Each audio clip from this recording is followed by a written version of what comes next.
What's going on, guys? Boss Basics here, back to a video, and today I'm here for yet another album review for you guys.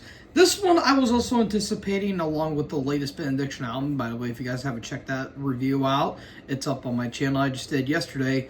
The newest offering I'm going to be talking about is from Allegaeon, the Ossuary Lens. This also comes out on the 4th of April of 2025 on Metal Blade Records. This is the 7th overall from this Colorado progressive / technical / melodic death metal act. This band formed in Fort Collins in 2008. And this band just went through a lineup change recently. They actually got their original vocalist back for this album. I can't remember what his name is off the top of my head, but and I'm not even going to bother trying to look it up because I'm really not in the mood for it right now.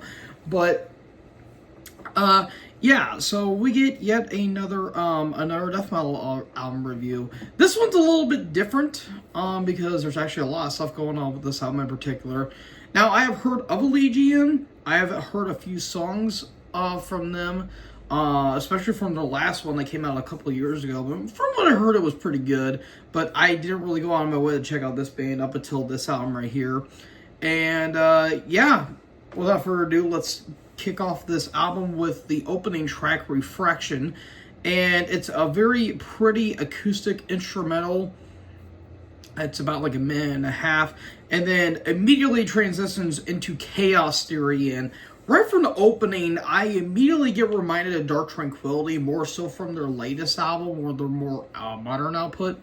Really nice guitar melodies, lots of chuggy blast beats. Like, I will say, the drum work on this album is fucking superb. Like, this guy is just going all over the place on the kit, and dare I say, he's the MVP of this entire thing because he is just beating the shit out of those skins. So nice galloping riffs that I think are really nice. Very Opeth-like midsection that I thought was really unique.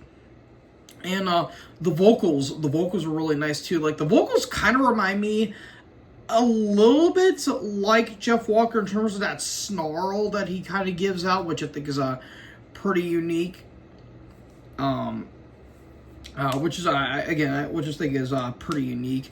Really good track right there. Then we get to Driftwood, very Carcass-like. Like, I feel like the melodies really remind me of Carcass.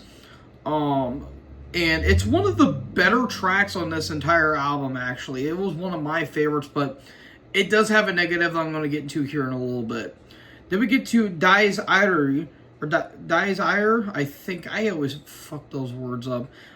Very huge, epic beginning, and then thrashy rhythms, just machine gun drum work throughout. It has a very catchy and groovy solo that I think is really nice. And I will say, the turnovers in this album are pretty unique. Like, they kind of lead up to it, and then when they do the transitions, it doesn't feel out of nowhere.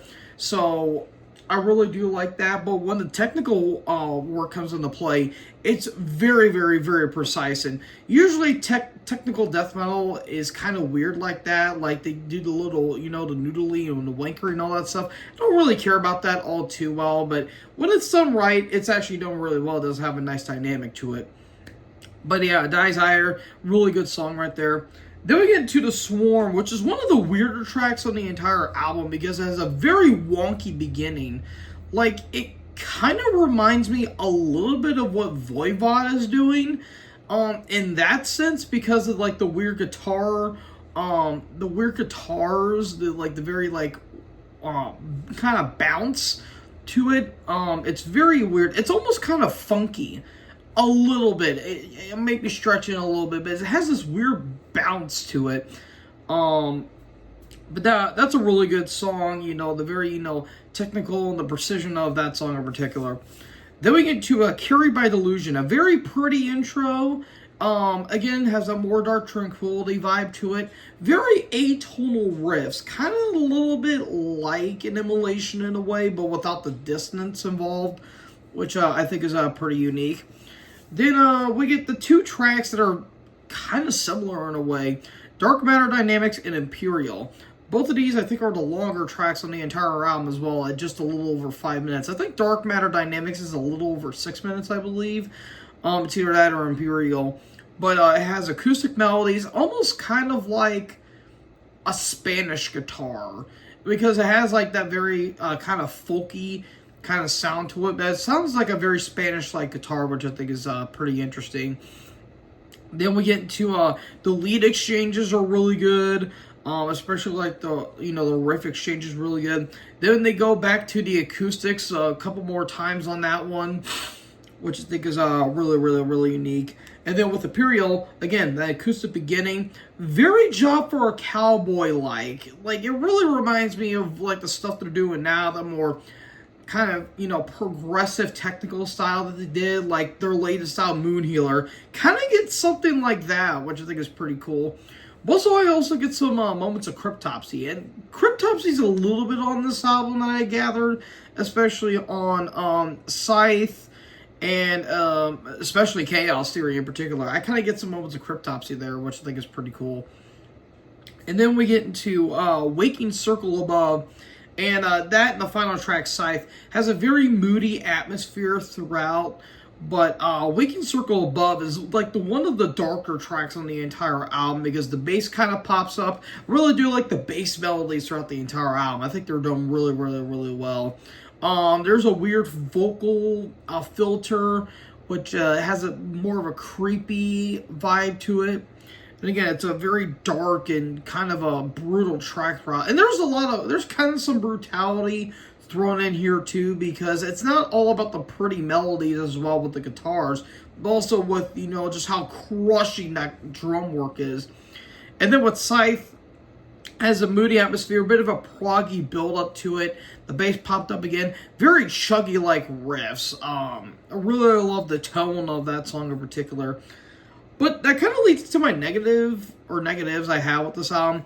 The final track, Scythe, while that was a really good closer, it kind of ends abruptly. Like, I kind of felt like they were building up to something, and then right there it just kind of cuts off. It's like, you kind of could have ended off with, like, the guitars doing a more dissonant melody, and then you could have ended it like that.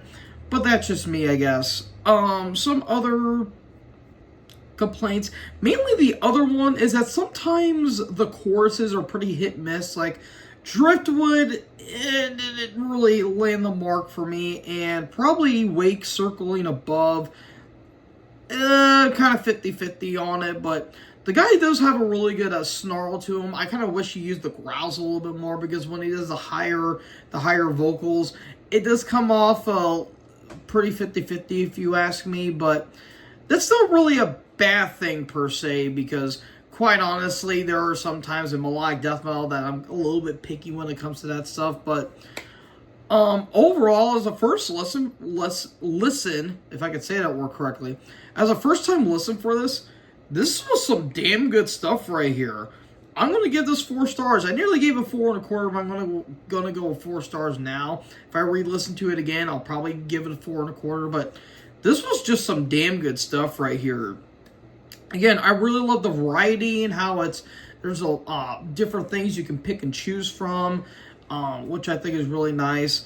There's like some elements of like Septic Flesh when it comes to like the more grandiose style and how epic some songs can be, which I think is really, really, really nice. Like some symphonic elements, which I think are really cool.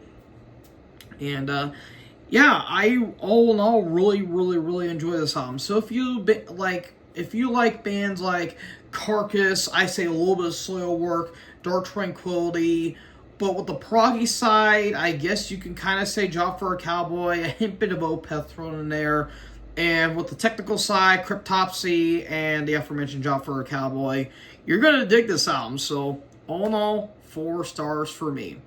So that concludes my review of Allegaeon, the Ossuary Lens. What did you guys think about this album? Let me know in the comment section below. Make sure you guys leave a like, leave a comment, tap that big red subscribe button, tap the bell so when I upload, you guys will be notified. Thank you guys so much for watching this video. Most importantly, join the herd. Talk to you guys in the next video. Peace out.